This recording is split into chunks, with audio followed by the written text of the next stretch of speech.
পাল্টার ব্যবহার। আমি যে প্রেক্ষাপটে আছি, আমার প্রেক্ষাপট অনুযায়ী আমাদের সর্বোত্তমভাবে চেষ্টা করতে হবে যে কোনো অনুকূল বা প্রতিকূল পরিবেশ যাই থাকুক না কেন মানায় নেওয়ার। আমাদের রুটিন মাফিক চলতে হবে, কারণ সেখানে আমাদের কোনো গার্জিয়ান নাই। তাপমাত্রা বেশি থাকতে পারে, ডিহাইড্রেশন হওয়ার সম্ভাবনা থাকতে পারে, ঘেমে যাবেন, ব্যবসা গরম, অস্থিরতা লাগতে পারে। আপনারা কাজে বেরোনোর আগে একটু ফ্রেশ হয়ে যাবেন, তাতে অনেকটা টাইম আপনারা একটু রিল্যাক্স কাজ করতে পারবেন। কাজ শেষে বাসায় যখন আসবেন ক্লান্ত শরীরে ঘুমাবেন না, আগে ক্লিন হবেন, ফ্রেশ হবেন। ফ্রেশ হয়ে দেন আপনারা ঘুমের বা একটু রেস্টের বা গল্প বা বাড়িতে কথা বলা এগুলো চেষ্টা করবেন, রুটিন মাফিক হয়ে যাওয়া। পাশাপাশি বিদেশের মাটিতে যখন আপনি সুযোগ পাবেন, একটা কথা মনে রাখতে হবে আমাদের, আমরা ওখানে যাচ্ছি ইনকাম করতে, আজীবন থাকতে না, ওখানে 5 তলা বাড়ি বানাইতে না। তো আমরা যেহেতু ওখানে বসে আড্ডা না দিয়ে একটা নির্দিষ্ট সার্টেন টাইম, আধা ঘন্টা 1 ঘন্টা, আমরা যদি ওভার টাইম করতে পারি, সবসময় চেষ্টা রাখতে হবে। তো ওভার টাইম কারা পাবে? স্মার্ট মানে কি আমরা জানি না, বলেছি দক্ষ। প্রত্যেকটা প্রতিষ্ঠানে যতগুলো দক্ষ শ্রমিক আছে চেষ্টা করে ওভার টাইমটা তাদের নিয়ে করার। যদি কম সংখ্যক লোকের ওভার টাইম লাগে, আর যে পুরো সেট আপ ধরে লাগে, তাহলে তো আপনার বাধ্যতামূলক করা লাগতেছে। তো চেষ্টা করবেন নিজের ডিউটির পাশাপাশি ওভার টাইম প্রত্যেকদিন কমপক্ষে 1-2 ঘন্টা করতে। সে আপনার বেতন এমনি 60,000 টাকা, তো আপনি আজ 4 ঘন্টা এক্সট্রা ডিউটি করে গেলে আরো 60,000 টাকা পাবেন। জানতে না, 1.5 গুণ, কেউ হলো 2 গুণ, বিভিন্নভাবে এর মতভেদ রয়েছে। কিন্তু দেখা যাচ্ছে যে যখন এর এই যে বোনাসটা দেয়, ওই বেসিক স্যালারির ওই অনুপাতে কেউ দেয়, কেউ রানিং স্যালারি ধরে দেয়, একজন একেভাবে দেয়। যে যেভাবেই দিক না কেন টাকা তো আসতেছে। ওখানে আমি গেছি কি জন্য? শ্রম দিতে। আমাদের চলাফেরা, কথাবার্তার আদব কায়দা কোনোভাবে কোনো অশালীন বা দৃষ্টিকটর হয় এমন কোনো ব্যবহার বা আচার আচরণ করা যাবে না। কারণ দিন শেষে আপনি বাংলাদেশকে রিপ্রেজেন্ট করতে যাচ্ছেন। আপনার আদব কায়দা, স্বভাব চরিত্র, ব্যবহার, এই বিষয়গুলো তারা কিন্তু খুব মনিটরিং করবে। আপনার ভিতরে নেগেটিভ মাইন্ডেড কিনা, কি আপনি এটা ওটা তার 7-5 মানে কেমনটা যেন গোয়েন্দা লাগানো লাগতেছে আপনার পিছনে, এরকম কোনো সিচুয়েশন যেন না তৈরি হয়। আপনারা যাবেন কনস্ট্রাকশন সাইডে, যেহেতু একসাথে অনেক লোক থাকা হয়, সেফটি সিকিউরিটি মেনটেন করার জন্য ছোট একটা তালা নিয়ে যাবেন প্রয়োজনে। আননেসেসারি কোনো অর্থ সম্পদ সেখানে রাখবেন না। বিগত ভিডিওতে আমরা হুন্ডি না নগদ টাকা বা ব্যাংকিং কি কোনটা করবেন জানাইছি, তাই না? তো আপনারা ওই দেশে এমন কোনো পরিবেশ তৈরি করবেন না যে ওখানে স্বজনপ্রীতি চলতেছে, ওখানে আর কি আড্ডা বেশি হচ্ছে, কাজ হচ্ছে না। 7 বছর থাকতে হয়, সেই টার্গেটটা 5 বছরে ফুলফিল করবেন। এরপরে দেশে এসে কিছু করবেন, নিজেকে প্রতিষ্ঠিত করবেন। সবসময়ের জন্য ভালো পরামর্শই লোকের দেবেন, কোনোদিন খারাপটা দিবেন না যে এই এর ধ্বংস করার জন্য এটাই যথেষ্ট। কারণ আল্লাহ যদি কারোকে ধ্বংস না করে, সে তো সৃষ্টিকর্তা, ধ্বংস না করলে ধ্বংস হবে না। এবার আসেন কাজের পরিবেশে। কোনো অবস্থাতে যে কোম্পানিতে চাকরি করবেন আপনারা, তাদের একটা নির্দিষ্ট রুলস থাকে যে আমার এমপ্লয় এই ড্রেস পরবে, এই শু পরবে, এইটা পরবে। বেশি গরম লেগে গেছে, শুটা খুলে রেখেতেছেন, যে খালি পায়ে হেঁটে বেড়াচ্ছেন, বিমানে টিকিট কেটে দেশে পাঠিয়ে দেবে। ক্লিয়ার? কারণ কি বলেন? আপনি রুলস ভায়োলেন্স করেছেন। আপনি যে টাইমে হেলমেট ছাড়া কাজ করতেছেন, এই টাইমে একজন দেখছে। অতএব যদি সে না দেখে কোনো সরকারি ঊর্ধ্বতন কর্মকর্তা দেখতো, তাহলে কি অবস্থা খারাপ হয়ে যেত না? নিজের সেফটি সে আগে বজায় রাখছে। তো আমরা যে দেশে যাব সে দেশের কিছু শ্রম আইন থাকে, সে দেশের কিছু রাজনৈতিক আইন থাকে, বা ওই দেশীয় কিছু আইন থাকে। আমরা যখন যে দেশে যাব না কেন সেই দেশের আইনের প্রতি শ্রদ্ধা দেখাবো, সম্মান দেখাবো। বাংলাদেশে যেটা চলে ওখানে সেটা চলবে না, বুঝতে পারছেন? তো ওখানকার পরিবেশ, ওখানকার খাবার দাবার এইটার সাথে মানায় নিতে হবে। যদি কখনো মানায় নিতে না পারেন, তাহলে যাচ্ছে না, নাক বন্ধ করে খাইতে থাকবেন, কোনো স্বাদ নেই, এমনি খাই ফেলাবেন, এমনি মানায় নেবেন। আপনারা যে কাজ করেছেন, কাজের উপর কি ভিডিও বানাইছেন না? এই ভিডিওগুলো ওইপি প্ল্যাটফর্মে যদি দু একটা আপলোড দেওয়া যায়, খুব স্মুথলি সেটা দিবেন। এটা আপনার যে কাজের যোগ্যতা, দক্ষতা সেটা আসতেছে। এর পাশাপাশি আপনাদের ভিসাটা যখন হাতে পাবেন, পাসপোর্টটা হাতে পাবেন, ভিসাটা হাতে পাবেন, সব কিছু যখন হাতে পাবেন, তখন অ্যাটলিস্ট আর এক সেট ফটোকপি করবেন। বেটারায় 2 সেট করে ওই দেশে ঘরেও 1 সেট রেখে দেবেন যে দেশে যাচ্ছেন। আর এখানে পরিবারের কাছে কমপক্ষে 5 সেট, 10 সেট হলে ভালো। আপনার নির্দিষ্ট একটা ব্যাগ, একটা ড্রয়ার, একটা আলমারি অথবা সিন্ধুক, যে কোনো ভিতরে 2 সেট রেখে দেবেন। বাবা মা, ভাই বোন, আত্মীয় যারা ফার্স্ট ব্লাড কানেক্টেড এবং বিশ্বাস্ত, তাদের কাছে 1 সেট করে দেবেন বা 2 সেট। আপনি আল্লাহ না করুক কোনো কারণে যদি ওই দেশে যাই বিবাদে পড়েন, তা আপনাকে যে এই সুযোগ সুবিধা দেওয়া আছে বাংলাদেশ সরকারের পক্ষ থেকে, যে কেউ মারা গেলে লাশটা ফিরিয়ে আনবে, তারপরে ওই পরিবারকে এয়ারপোর্টে 35,000 টাকা দেওয়া হয়, সেভারাল টাইম আলোচনা করেছি লাশ দাফনের জন্য। আর 15 দিনের ভিতরে ওই পরিবারকে 3 লক্ষ টাকা দেওয়া হয়। এছাড়া সে বিমা টিমা আনুষঙ্গিক বিষয়গুলো করলে টোটালি যে অ্যামাউন্টটা পাই সেখানে 4.5 লাখ, 5 লাখ, 6 লাখ, এরকম সব মিলায়ে 13 থেকে 14 লাখ বা 15 লাখ টাকা মতো তাই পরিবারটা পেয়েছে। কিন্তু তার জন্য কি করতে হবে? আমাদের যথাযথ নিয়মে আমাদের বিএমইটি ট্রেনিং, বিএমইটি রেজিস্ট্রেশন এবং বিএমইটি ক্লিয়ারেন্স কার্ড নিয়ে ওই দেশে যেতে হবে। বাংলাদেশের শ্রম আইনের, বাংলাদেশের আইনের সকল বিষয়ে আমরা রেসপেক্ট করব। ঠিক ওই দেশে যাওয়ার পরে যে আইন আছে, যে রুলস বাইলস আছে, সেগুলো আমরা মেনটেন করে যাব। এই দেশে যেমন কলাটা খাইতে পারলে আগে পিসি রাস্তায় কতক্ষণ ফেলাবো এটা আমরা খুঁজি, ওই দেশে কিন্তু তা না। আমি একটা কথা বলেছিলাম যে আপনার জাহাঙ্গীর গেটের ভিতরে যে গাড়িটা সব থেকে বেশি ডিসিপ্লিন মেনটেন করে আমাদের গাড়ি, ওই গাড়িটা জাহাঙ্গীর গেট পার হইলে সব থেকে বেশি রুলস ব্রেক করে। কারণ কি, জাহাঙ্গীর গেটের আগ পর্যন্ত একটা সিরিয়াল কত সুন্দর দেখায়, কারণ ওখানে একটা রুলসে চলে। আর এখানে 12 মত 13 বুদ্ধি, অর্থাৎ 13 মত 12 বুদ্ধি, যেভাবে ঘুরাই দেবে। এক একজনের মনে এক একটা চাই আর দেয়, এক একটা বলবে, এক একটা করবে, এইভাবে চলবে। এখন বিষয়টা দেখেন, আমরা বিদেশ যাচ্ছি, বিদেশ যাওয়ার ক্ষেত্রে যে কোনো সমস্যায় যদি না পড়ি বা পড়লে পরিবার কোথায় যাবে, কার কাছে আবেদন করবে, কি আবেদন করবে, এই বিষয়গুলো আমরা কয়েকটা ভাবে নিতে পারি। প্রথমে বলি, জেলা কর্মসংস্থান ও জনশক্তি অফিস যেখানে ফিঙ্গার দিয়েছিলেন, প্রত্যেকটা জেলা আছে, এখানে তথ্য আছে, ফর্ম আছে, মানে একটা ব্ল্যাঙ্ক কপি, ওইটা দেখে ওই অবস্থায় ঘর পূরণ করে আপনার আবেদন করতে হবে। কম্পিউটারের মাধ্যমে করতে পারেন, অনলাইন সিস্টেম করে ওখানে, আর ওটা করলে ওটা আবার আপলোড দিয়ে দিলেন। এরপরে আপনারা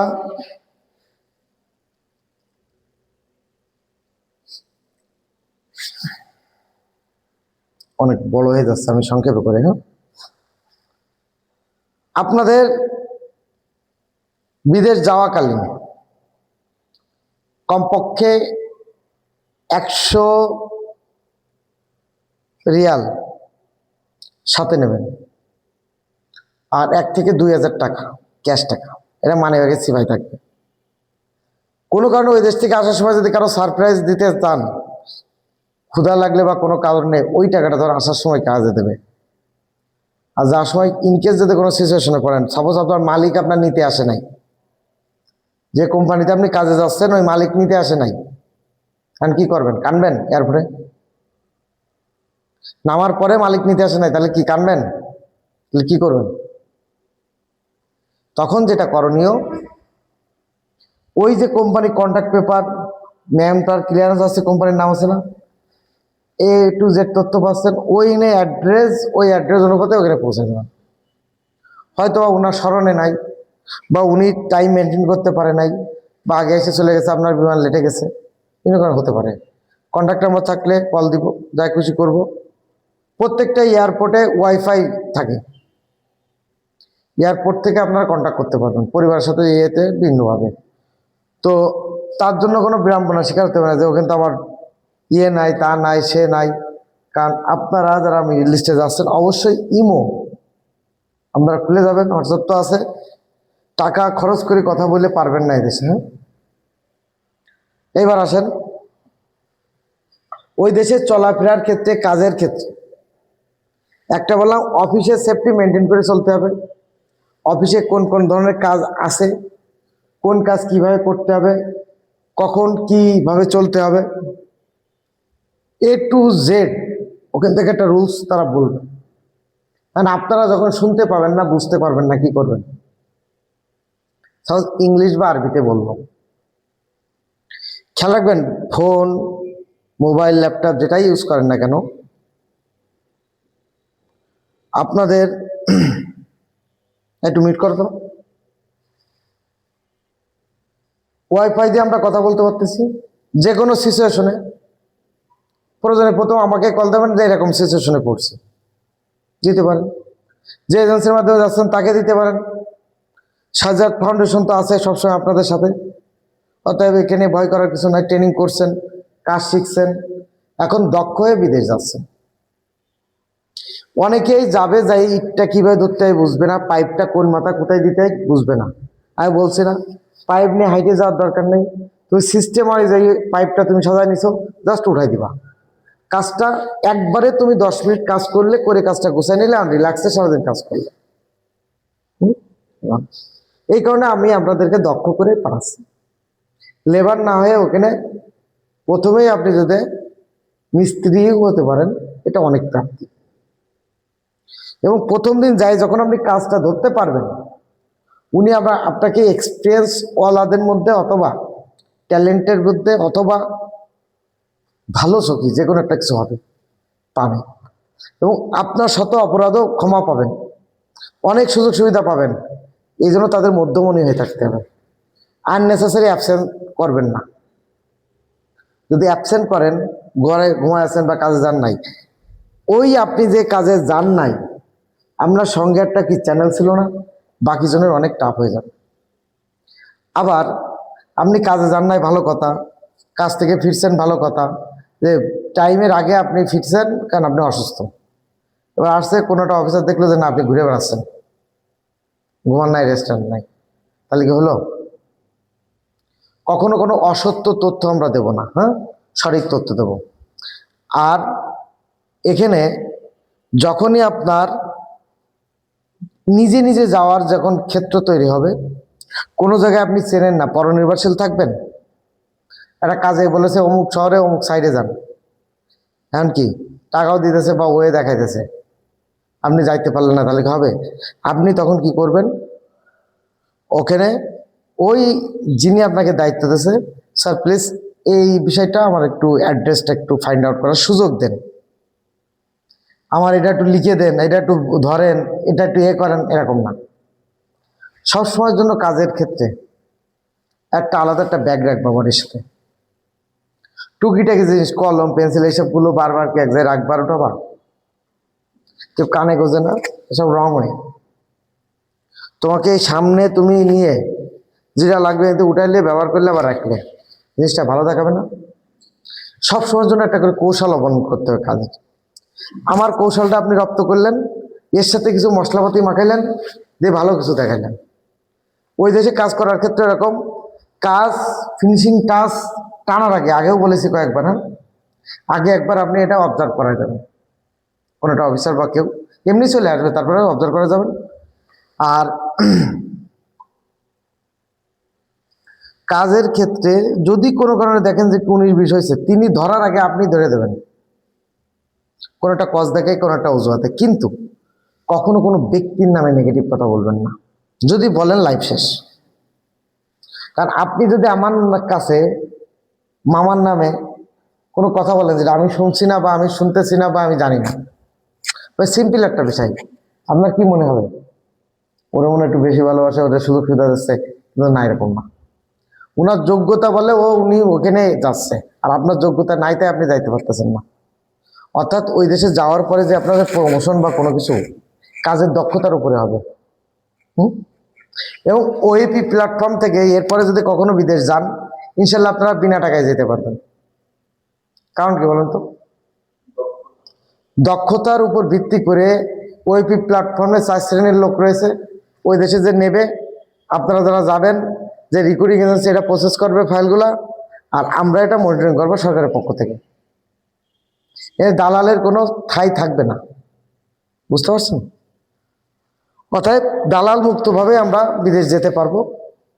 বিদেশের মাটিতে যে কারোর সাথে কোনো খারাপ ব্যবহার দেওয়া, আননেসেসারি কোনো ঝগড়ায় বিবাদে জড়ানো, কেউ মারছে সরি বলে চলে আসবে, এতে সম্মান পাবে না, ঠিক আছে? কোথায় ক্ষমতার অভাব দেখাইতে যাবেন, কোথায় কি পাওয়ার দেখাইতে যাবেন, এর ভিতরে আছে পুলিশ এসে হাজির। অর্থাৎ বিদেশের মাটিতে আর কি ফেজলামি মারলেও বলতে হয় যে ঘরের ভিতরে মারবেন, নিজের ঘরে। তো যে দেশে যাবেন সেই দেশের রুলসগুলা খুব ভালোভাবে পালন করতে হবে, কোনো রুলসের ভায়োলেন্স যেন না হয়। কারণ আমার দেশের যেটা রুলস আইন বাধ্যতামূলক, আর এক দেশে সেটা ম্যান্ডেটরি না, বাধ্যতামূলক না। অর্থাৎ যে কোনো দেশে যাওয়ার ক্ষেত্রে সে দেশের আইন কানুন সম্পর্কে ন্যূনতম ধারণা নিতে হবে। দ্বিতীয়ত, ওই দেশের ভাষা সংক্রান্ত কিছু জ্ঞান লাগবে। তুই ভাত খাবা, ক্লিয়ার? তো তুমি ভাত যদি না বলতে পারো, সে যে রুটি খাইতে, তো ভাববে তুমি রুটি খাইতে চাচ্ছ, তো এই কারণে তুমি ভাত খাবা, তাহলে ইশারা ইঙ্গিতে হইলেও যদি বোঝানো লাগে তাহলে সেটা সেইভাবে বোঝাইতে হবে, দরকারে রিপিট করতে হবে। আননেসেসারি হঠাৎ কোনো এমন ব্যবহার দেওয়া যাবে না যেটা ওনার কাম্য না। এরপরে যে কোনো অটোমেট কত লাইন সুতো হয়ে গেছে। আচ্ছা, আমি আজকে কিন্তু কোনো গুছাই কথা বলতেছি না, একটার সাথে একটার ভিতরে আর একটা আবার এখানে ফিরতেছি। হ্যাঁ, এবার আসেন। তো আপনারা যখন ওই দেশের খাবার দাবার যেটা চলে ওইটাই তো আপনার খাইতে হবে, কিন্তু আপনি যদি আলাদা খাইতে চান কিন্তু সেটা না বলতে পারেন, খাইতে পারবেন? ন্যূনতম ভাষা শিখতে হবে। এখন ভাষা কেমনে শিখবেন? আরবি পারবেন? সবার স্মার্টফোন আছে না? এই স্মার্টফোনে গুগল ট্রান্সলেটার এই অ্যাপসটা ইনস্টল করবেন। অর্থাৎ জেমিনি ভাইরে বলবেন যে আমার এইগুলোর আরবি বাংলায় লিখে দাও, আমি ভাত খাবো। এই কাজটা কিভাবে করব? স্যার দেখেন তো কাজটা ঠিক আছে কিনা। স্যার আমাদের কিছু সামান লাগবে, সামান মানে মালামাল এসব। স্যার কনস্ট্রাকশনের এই সেকশনগুলো একটু আছে, তো এইরকম বেসিক যে কথাগুলো ওখানে বলতে হবে। সাপোজ আপনি ওনাকে বুঝাচ্ছেন, ওই বিল্ডিং এর মালিকের ভালো লাগছে কথাগুলো, সে শুনতে চাচ্ছে, বাংলায় বললে সে কি বুঝবে? তো তখন তার সামনে অ্যাক্টিং করতে হবে, ওভার অ্যাক্টিং করা যাবে না, অ্যাক্টিং করতে হবে। কেমন? ওকে স্যার, ফাইন, আপনি বলেন। উনি বলতেছে, মুখের শুনলে তুমি পড়ে নিচ্ছ, এবার তুমি বলতেছো, সে পড়ে নিচ্ছে। কিভাবে? যে বলবে তারটা বাম পাশে থাকবে, দেখো ফোনে আমি তোমাদের দেখাই দিই, তোমরা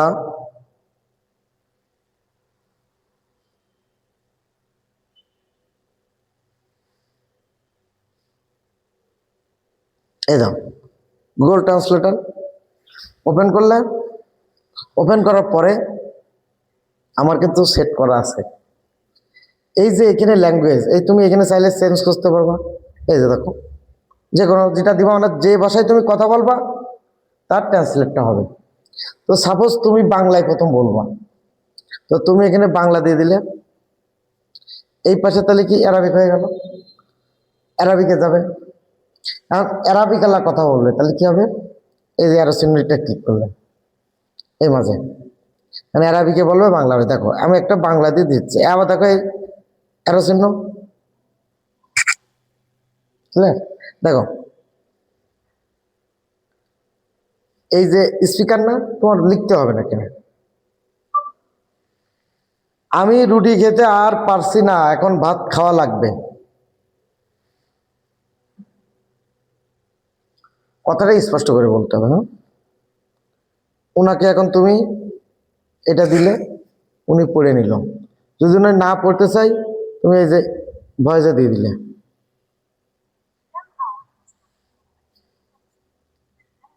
أحتاج إلى أكل الورث. শুনে নিল। আবার দেখো لم أعد أستطيع أكل الخبز.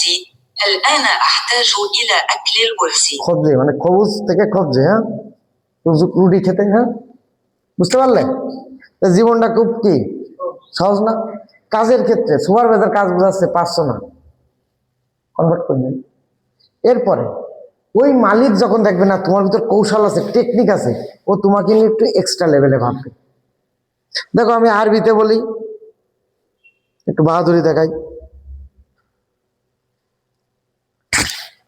আনা আক্কেল খবুজ, সরি, আনা আক্কেল খবুজ,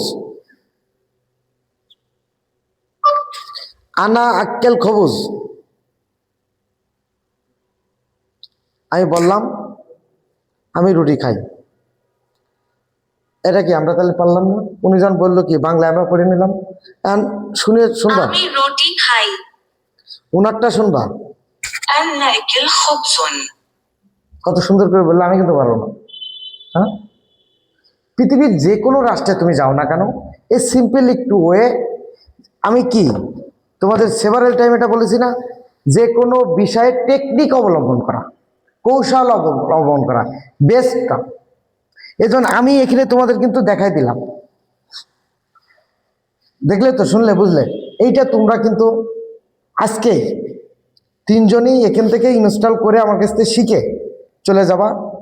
তোমাদের ফ্লাইট হওয়ার আগ পর্যন্ত তোমরা এখন বিভিন্ন বিষয় নিয়ে, যেটা তুমি বাংলায় তোমার মার সাথে বলতেছো, ওইটা আবার তুমি আরবিতে এখানে বললে, মার সাথে কথা বলতেছো এখানে বললে, এবার আরবিতে তুমি শোনো, 5-7বার করে শোনো।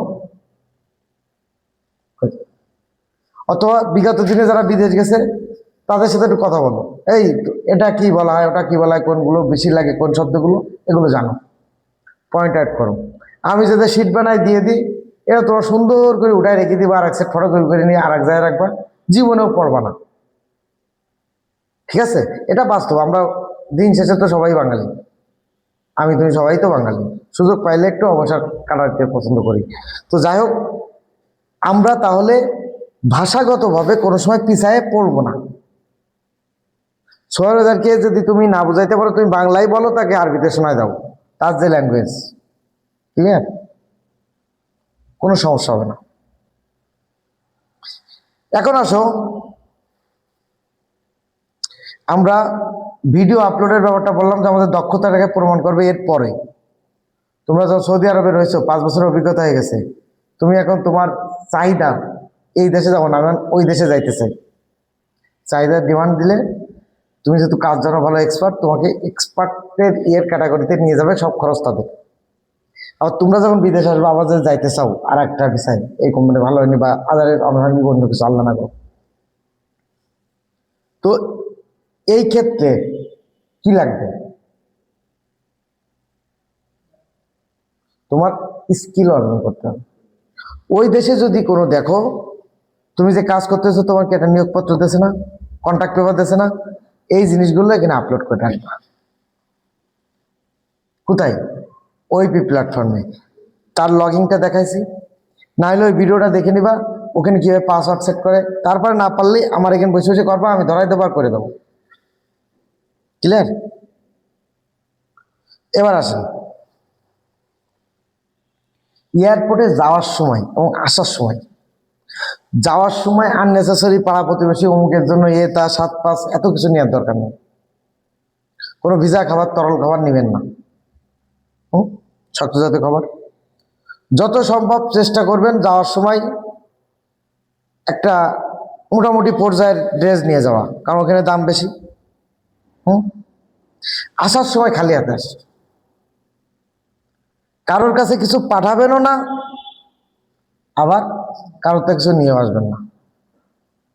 ভাই আমি এই বইয়ের ভয়ে আমি নিজেই কিছু নিচ্ছি না, কেউ কিছু দিতে পারবে?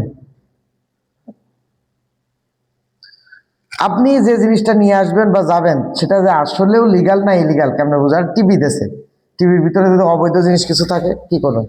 কিছু করার আছে? এই রিস্কটার দরকার নেই, ওই সম্পর্ক করার দরকার নেই যে সম্পর্কে সার্ভিস দিলে থাকে না দিলে থাকে না।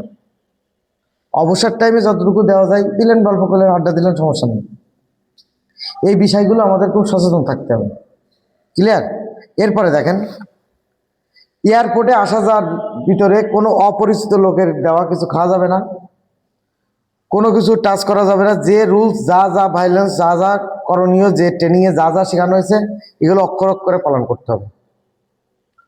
অযথা একজন কথা বলতেছে সেখানে যে কান পাতা আড়ি পাতা, অথবা একজনের ভিড়ের ভিতরে আরেকজনের সাথে মিশে যাওয়া বা এখানে মজা করা, এগুলো অ্যাভয়েড করতে হবে। কারণ মনে রাখবেন সবাই সিরিয়াস কাজের প্রতি। আমাদের যেমন ঘন্টার পর ঘন্টা আড্ডা আড্ডা দেওয়ার টাইম থাকে, ইউরোপ কান্ট্রিতে বা অন্যান্য কান্ট্রিতে এরকম সেটা কিন্তু থাকে না। সৌদি আরবের হিসাব আলাদা, এটা অন্যদের সাথে মিলবে না।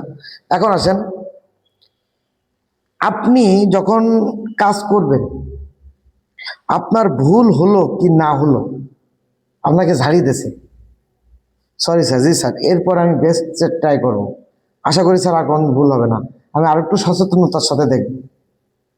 একটা বিষয়। আরেকটা, যদি আপনাকে ঊর্ধ্বতন কর্মকর্তা ডাকে যে এটা কি কারণে ভুল করলে বা ভুল হয়েছে কেন, তখন বলতে হবে বিশেষ প্রয়োজনে আমার এটা করা লাগছে স্যার, যদি এরকম কোনো সিচুয়েশন এরকম করে ফেলছি আর কখনো এটা করব না, এর জন্য খরচ রাখতে স্যার, এর জন্য কি করণীয় বা কিভাবে আমি এটা কাভার করতে পারি স্যার, প্লিজ একটু আমাকে দিক নির্দেশনা দেবেন।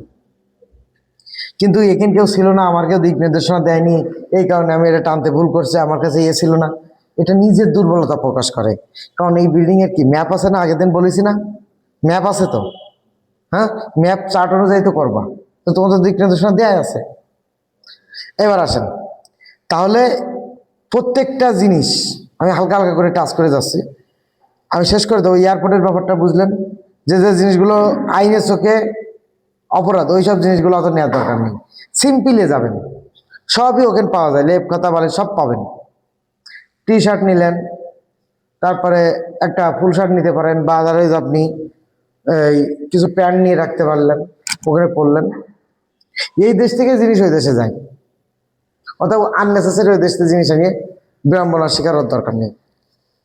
এরপরে আমরা প্রতিষ্ঠানে যখন কাজ করব, আমরা কোনো রুলস ব্রেক করব না। উচ্চস্বরে কথা বলা, হাসা, কাজ নেই, হাসাহাসি বিশাল জোরে বিকট শব্দ করে দরকার নেই। দুইজনে কথা বলতেছেন, 3 নম্বর ব্যক্তি শোনানোর দরকার নেই। ক্লিয়ার? এইবার আসেন, আপনার প্রতিষ্ঠানে যদি কখনো কেউ আপনাকে বকে ঝকে, যে পয়েন্ট আবার আসলাম, তো আপনারা এই প্রেক্ষাপটে কখনোই বেশি উত্তেজিত হবেন না। আপনার দায়িত্ব আপনি পালন করে যাবেন, তার দায়িত্ব সে পালন করবে। কাদা ছেঁড়াছেড়ি এটা হাবি যাবি, স্যার অমুকের জন্য আমি এটা পারি নাই, অমুক এসে বলে স্যার অমুক আমার এটা করতে দেয় নাই, স্যার অমুক আমি এইভাবে করতে চাইছিলাম এইভাবে করেছে, একজন আরেকজনের নামে অভিযোগ দিয়ে থার্ড পার্টিকে সুবিধা দাও। আপনি খুব ভালো কাজ জানেন, কিন্তু প্রথমে সে কাজ ধরতে পারলেন না, এখন যথেষ্ট দক্ষ হয়েছেন। আপনার স্কিল কি জিনিস, দক্ষতা কি জিনিস, স্মার্টনেস কি জিনিস। আপনি একটা কাজ শুরু করছেন, প্রথমেই তো আপনি আর এক্সপার্ট না, তো শিখতে যে একটু বিড়ম্বনার শিকার হচ্ছেন বা তো আপনাকে একটা লোকাল ক্যাটাগরিতে রেখে দিয়েছে, যা জীবনে আর কোনদিন তাদের বেতন স্যালারি কিছু বাড়বে না, থাকলে থাকবে, না গেলে যাবে। কারণ সে তারা গেলেই ওই জায়গায় আরো 2জন লোক ঢোকানোর অপশন থাকবে। তো এখন আপনি খুব ভালো কাজ জানেন, পারেন, কিন্তু পজিশন পাচ্ছেন না, আর বস এসে সকাল বিকাল উঠতে বসতে আপনাকে হ্যারাসমেন্ট করতেছে। আস্তে করে ওই যে কালকের না আগের দিনের যে বিষয়টা দেখালাম, যে আপনার একটু মিউট করো তো, এখানে প্রতিষ্ঠানে নিজের পজিশনকে জানান দেওয়ানোর জন্য বা নিজের ভালোর জন্য আরেকজনের ক্ষতি করবেন না। বলবেন স্যার এরা সবাই ভালো কাজ করে, আমার টিম স্যার সবাই ভালো কাজ করে, কিন্তু স্যার আমার আরেকটু স্পিডে স্যার কাজ করতে মন চাচ্ছে, বা আমি আরেকটু স্যার ভালোভাবে করতে চাই, আরেকটু ঢুকাই আমি করতে চাই স্যার, এক্সপার্ট হয়ে কাজ করতে চাই স্যার, আমার প্লিজ একটু সুযোগ দেবেন। এক্সপার্টদের ক্যাটাগরিতে আপনাকে দিবে একটু, না হচ্ছে এক্সপার্ট দিল সেখানে যাই যদি আপনি বাজিবাদ করতে পারেন, আপনার আর পিছনে তাকানো লাগবে না। আপনি যখন ওখানে কোনো নেগেটিভ কথা কি বলেছেন, কারো ক্ষতি করেছেন, আলটিমেটলি কি ফ্লোরের সার্বিক অবস্থা কি বুঝাইতেছেন না? বুঝাইতেছেন তো যে না, তাহলে এখানে ভালো এরা কাজ করতে পারে, কিন্তু এরা মনে হয় আড্ডা গল্প এইসব বেশি করতে কাজটা ঠিক মতো আউটপুট দিচ্ছে না। উনি আর একটু সচেতন হলো, এটা ওনার জন্য ভালো নয় যে উনি পজিটিভ ওয়েতে নেবেন। আর যদি পজিটিভ ওয়েতে না নেয়, সেটা ওনার ব্যর্থতা, এটা আপনার না। আপনি চাইলেও তাকে চেঞ্জ করতে পারবেন না, তার সিস্টেমটাকে চেঞ্জ করতে পারেন। যে সকালের কাজ এটা, তার পজিটিভলি বুঝালেন স্যার সকালে আমরা এটা এই করছি, তো এইটা এই টাইমে দিয়ে স্যার আমি এইটার সফলতা এত% পাইছি, যদি চান আমি দিতে পারি। হ্যাঁ, যেমন আমি সিম্পল একটা উদাহরণ দিই, এই যে ঘাস মারে না, হ্যাঁ, একটা মেডিসিন আছে না, কারণ বৃষ্টি আসছে, এর আগে দিলে কি লাভ আছে? সকালবেলা দিলে লাভ আছে? এই শীতের দিনে কুয়াশায় শিশির সাথে পড়ে যাবে না, তাতে লাভ হবে? হালকা রোদ উঠতেছে এই সময় দিলে, কড়া রোদে একেবারে পুড়ে শেষ একদিনে, রাইট? তো ও যদি বলে ভোর রাত্রে দিয়ে, তো তাকে কনভিন্স করে একটা কাজ দেখায় তার 7 পাঁচ অন্যভাবে দেওয়া। ঠিক ওই রকম প্রতিষ্ঠানে আপনাকে যখনই ওখানে যে বিষয় আসবে, কোনো কারোর নামে নেগেটিভ কথা বলে নিজের ফায়দা লুটতে যাবেন না। হয় সত্য কথা বলবেন, নাহলে চুপ থাকবেন, কিন্তু কখনো কারোর নামে কোনো নেগেটিভ কথা বলে কাউকে ক্ষতি করবেন না। আর আপনি যত খারাপই থাকতেন না কেন, যদি এই আউটপুটে যাই ভালো কিছু দেখাইতে পারেন, আগে যে কাজ করতেন তার থেকে অনেক একটু হলেও ডেভেলপ করতে পারতেন, ওই প্রতিষ্ঠানে আপনি যতদিন থাকবেন আর উনি যতদিন থাকবে, উনার মধ্যমণি হয়ে থাকবেন। কাজ না করলে উনি আপনার কাজ করে দেবে। কারণ কি জানেন, এই ছেলেটা যেহেতু ওর কলিগদের নামে কোনো নেগেটিভ কথা আমার কাছে বলে নাই, তার মানে বিশেষ প্রয়োজনে যদি কোনো ছেলেকে ডাকে উপরে, আমি যদি একটু ট্রেন আপ করাই দিই, আমার নামে কখনো নেগেটিভ কথা বলবে না এবং বলবেন না আপনি। আর যখনই এর প্রমাণ আরেকবার পাবে, তখন আরও সুযোগ সুবিধা আপনি পাবেন। কারণ উনি আপনাকে উনার অফিসারের কাছে পাঠাবে, যদি উনার অফিসার কখনো কাউকে ডাকে আপনার একটা ছেলে পাঠান তো আমি কিছু কথা বলবো, আগে আপনাকে পাঠাবে। কারণ কি বলেন তো, অন্যদের নিয়ে রিস্ক থাকতে পারে, আপনার নিয়ে রিস্ক নেই, আপনি পজিটিভ মাইন্ডেড। তাহলে ওনার কাছে আপনি কতটা গ্রহণযোগ্য হয়ে গেলেন। এই যে অনেক সময় বেতন দেয় না, এই হয়রানি করে, এই বকাঝকা করে, কারণ কি? অদক্ষ লোকগুলো তাড়ানোর জন্য। বুঝতে পারছেন? তো আমরা একটু চেষ্টা করব নিজের পজিশনটাকে একটা পজিটিভ ওয়েতে চেঞ্জ করার। এরপরে যে বিষয়টা আসবে, যখন কোনো দিক নির্দেশনামূলক কথা আসবে, কথার ভিতরে আমরা কখনোই ইন্টারাপ্ট করব না, পুরো পয়েন্টগুলো উনি শেষ করে যাবে। যদি কোনো পয়েন্টে আপনার প্রবলেম থাকে বা কোনো সাজেশন থাকে বা বুঝতে পারেন নাই, তার জন্য আপনি আলাদা একটা কাগজ কলম অলওয়েজ মেনটেন করবেন। যখনই উনি কথা বলবে, কোনো একটা পয়েন্ট বুঝেন নাই, আস্তে করে এটা নোট করে রাখবেন। উনার বলা শেষ, স্যার আমার কিছু কথা ছিল, ওই যে করে নোট করছেন অনুপাতে শিখে নেবেন, ধরে নেবেন, বুঝে নেবেন, ঠিক আছে? কিন্তু স্যার কি জন্য বলতে চাইছিলাম, স্যার ওইটা কি হবে, আমার আলোচনা, স্যার স্যার এটা কি হবে, ব্যক্ত করা যাবে না। আপনার কাজের ক্ষেত্রে ওরকম কাজ যেটা আপনি একবারে বুঝে নেবেন, কোনো একটা পয়েন্ট বুঝেন নাই বা কোনো একটা পয়েন্টে ইস্যু আছে, ভিন্ন করতে হবে।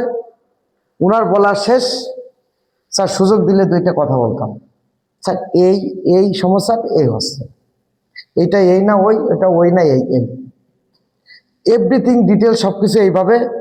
উনার কথা বলার ভিতরে কথা বলা যাবে না, কিন্তু উনার যদি কোনো ল্যাকিংস থাকে তোমার বা কোনো জানানোর থাকে, সেটাও জানাইতে হবে পয়েন্ট টু পয়েন্টে।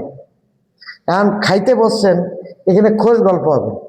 এখানে যদি আপনি এখন হলো বিয়ে শাদীর ব্যাপার নিয়ে আলোচনা করেন যে এখনই আজকে বিয়ে করবো, এখানে এ করবো তা করবো, তাহলে তো হবে না। হবে যে প্রেক্ষাপট যেখানে যা সেইভাবে করতে হবে। এবার আসেন তো, আপনি যখন যদি কোনো কারণে কথা বলেন, সিচুয়েশন ভিন্নতার কারণে, সবসময়ের জন্য মনে রাখবেন অডিয়েন্সকে আপনার করে নেবেন। কোনো প্রেক্ষাপটে কোনো প্রেজেন্টেশন বা কোনো কিছু আপনাকে জানানো লাগতেছে বা কোনো একটা বিষয় বোঝানো লাগতেছে, যেমন একটা দেওয়াল, একটা পাইপ যেখানে আপনি নামাচ্ছেন, ইলেকট্রিক লাইন ওর পাশ দিয়ে যাচ্ছে, তো এটা আপনার জন্য ডেঞ্জার আসতে পারে কোনো কারণে যদি পাইপ লিক করে, বা এই দেওয়ালটা এখান থেকে এইভাবে হাফ ইঞ্চি এটা দিলে তো আপনার হলো এই খুব সুন্দর হয়েছে, উপর থেকে পাইপ নামানো সম্ভব হচ্ছে, অনেক ইস্যু থাকতে পারে। এই ইস্যু নিয়ে আগে আপনি আপনার সুপারভাইজারকে বলবেন। কখনো আপনি ওই মালিককে বলতে যাবেন না, তাকে ডিঙ্গায়। উনি যদি না থাকে, মনে করেন যে এই সরাসরি এটা আপনার মালিককে বলতে চান, তাহলে উনি যদি না থাকে, তখন স্যার এই বিষয়টা একটু মালিককে আলোচনা করা দরকার, ইমার্জেন্সি। উনি সুযোগ করে দেবে আপনার যাওয়া, আপনার ফেসটা ছিলানো। ওখানে যাই যদি বলে কি হয়েছে বলেন, শর্ট টাইমের ভিতরে আগে থেকে গুছাই নিতে এবং অল্প টাইমের ভিতরে ওই জিনিসটা গুছাই এত সুন্দর করে ডেলিভার দিয়ে দেওয়া, উনি যেন খুশি হয়, তোমাকে চিনলো জানলো, বেনিফিট পাবেন। এছাড়া যদি মনে হয় অন্য সেক্টরগুলোর সাথে সমন্বয় করা, টাইলস মোশন আছে, ইলেকট্রিক আছে, তারপরে কনস্ট্রাকশন যে সাইড আছে, যদি তোমাকে বুঝাই বলতে বলা হয়, আগে প্লিজ একটু আপনারা কথা শুনে নেবেন। আপনাদের কোনো কথা থাকলে আমার কথা শেষে আপনাদের কাছ থেকে আমি কথা নিব। প্রথমে এই কথাটা, কেউ যদি কথা বলে তার দিকে আর চোখে তাকাই ইশারা করে বসাই দেওয়া, থামাই দেওয়া। কিন্তু ও আর চোখে পাশে একজনের সাথে কথা বলছে, আপনি আর চোখে তাকায় ওটা থামান নাই, ওইটা একটু পরে ফেটে যাবে, আর কেউ কথা শুনে না, বিশৃঙ্খল হবে। তারপর আপনি সঠিক প্রেজেন্টেশন করতে পারলেন না, তথ্যটা দিতে পারলেন না, সমাধানও পেলেন না। যখন কথা বলবে কেউ, শুনবেন শোনার মতো করে, যে শুনতেছেন না বা এমনি ভাব দেখাবেন না। আর যখন আপনি কথা বলবেন, কাউকে কথা বলতে দেওয়া যাবে না। আপনি টোটালটা বুঝাই নেবেন, এরপরে ফিনিশিংটা ধারিয়ে দেবেন আপনার বসের উপরে। স্যার আমি যে বিষয়টা আলোচনা করলাম ঠিক আছে তো নাকি স্যার আপনার তরফ থেকে, কারণ আপনার তো অভিজ্ঞতা অনেক বেশি এই ব্যাপারে, আপনি স্যার একটা আমাদের বেস্ট এটাই জানবেন, কিন্তু আমাদের ছোট ছোট ক্ষুদ্র থট থেকে স্যার এটা করছে। উনি জানুক আর না জানুক, উনি কাজ পারে না, উনি করতে গেলেই ভুল করে, তারপরেও উনাকে সবসময়ের জন্য বস অলওয়েজ রাইট, উনার কাউন্টারটাক, উনার ভুল ধরতে যাওয়া না। উনাকে কোনো একটা কাজ উনি করেছে, ভুল গেছে বা ওইটার কারণে আপনারা সাফারার হবেন, সেই ক্ষেত্রে টেকনিক অবলম্বন করে আপনি কথা বলবেন। কিভাবে কথা বলবেন? স্যার কিছু মনে না করলে স্যার একটা কথা বলতে পারি? কেমন বলেন? স্যার আপনি এই যে স্যার এই কাজটা করতেছেন না স্যার, ঠিক এইরকম একটা কাজ একবার স্যার আমরা নিয়ে আটকে যাই, তো আপনি একটা ওয়ে বের করছেন যে এই ওয়ে সাকসেস হবেন। তো স্যার তখন আমরা কয়েকজন মিলে একটা প্ল্যান করেছিলাম স্যার, এবং এইটা করাতে আমরা ওভারকাম হইতে পারছিলাম। ব্যাসে আপনার স্যারই জানতো না, উনি দায় করার জন্য এটা বলছে, কোনো রকমে আপাতত দিনটা পার করার জন্য। তো আপনি টেকনিক্যালি ওনাকে ধরাই দিলেন, বা দায়িত্বটা আপনার কাছে নিয়ে এসে আপনার মতো করে আপনাদের মতো করে নিলেন, জিনিসটা হয়ে গেল না। অযথা সেভারাল টাইম আপনার কি ব্রাহ্মণা শিকার করতে হবে। কোনো টেকনিক উনি জানে, বা উনি 2টা জানে, 3টা জানে, আপনি 5টা জানেন, তারপরেও আপনি ওনার থেকে বেশি জানেন, এই কারিশমা দেখানো যাবে না। দেখাইতে হবে কি বস অলওয়েজ রাইট, আর উনি সব এক্সপার্ট, উনার ক্ষুদ্র জ্ঞান আমাদের ভিতরে আছে। উনি খুশি হবে। ফ্লোরে নিজের পজিশনকে নিজে জাগান দিয়ে রাখতে হবে। একটু বিএমডি করার জন্য যদি আরেকজনের ধরেন, একটু মোবাইল নাম্বার নেওয়ার জন্য আরেকজন ধরেন, নিজের পার্সোনালিটি নষ্ট হবে। কখনো কারো প্রাইভেসি জিনিস হাত দেওয়া ঠিক না। এজন্য এখন দেখেন, তাহলে আমরা আলোচনা যে বিষয়গুলো করলাম, এটা কি বুঝছেন? পজিটিভ ওয়েতে সেখানে চেঞ্জ করা, নিজেকে চেঞ্জ করা, কোনো সময় নেগেটিভ কিছু আনা যাবে না। কোনো কারণে আপনাদের টাকা দিচ্ছে না, বেতন দিচ্ছে না, আমি আগেও বলেছি, ওই দেশে সরকারি যে দূতাবাস আছে, দূতাবাসে অভিযোগ দেবেন লিখিত, 2 কপি, 1 কপি সেখানে জমা দেবেন, আরেক কপি যে জমা দিয়েছিলেন তাই রিসিভ করে নেবেন। আপনাদের জন্য সরকার দেয়নি এমন কিছু নাই, সকল সুযোগ সুবিধা পাবেন, সবকিছু পাবেন। আচ্ছা দাও। তো যে বিষয়গুলো আলোচনা করলাম, যেহেতু 12টা বেজে গেছে, 12:30 বাজতে গেছে, আমরা এখন শেষ করে দেব। তো আপনারা এই বিষয়গুলো প্রধানত যে কাজটা করতেই হবে, গুগল ট্রান্সলেটরটা এখন এখানে সেট করে জাস্ট ব্যবহারটা দেখে চলে যাব। আর আমরা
পকেট ডায়েরির পাশাপাশি যে জিনিসটা রাখতে হবে সেটা হচ্ছে আমাদের একটা কলম।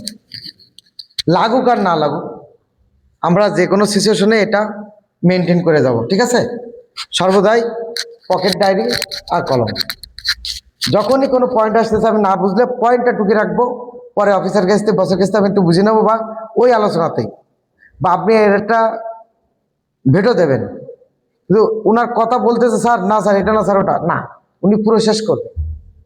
তারপরে স্যার আপনি কিন্তু এটা করবেন এবং করে ছাড়বেন, কিন্তু তারপরেও স্যার এটা না স্যার এটা স্যার এইভাবে করলে হবে না, এইভাবে করলে স্যার ভালো হবে, এই কথাটা হবে না, তার কথা কাজটা এটা বলা যাবে না, যেহেতু বসের অর্ডার।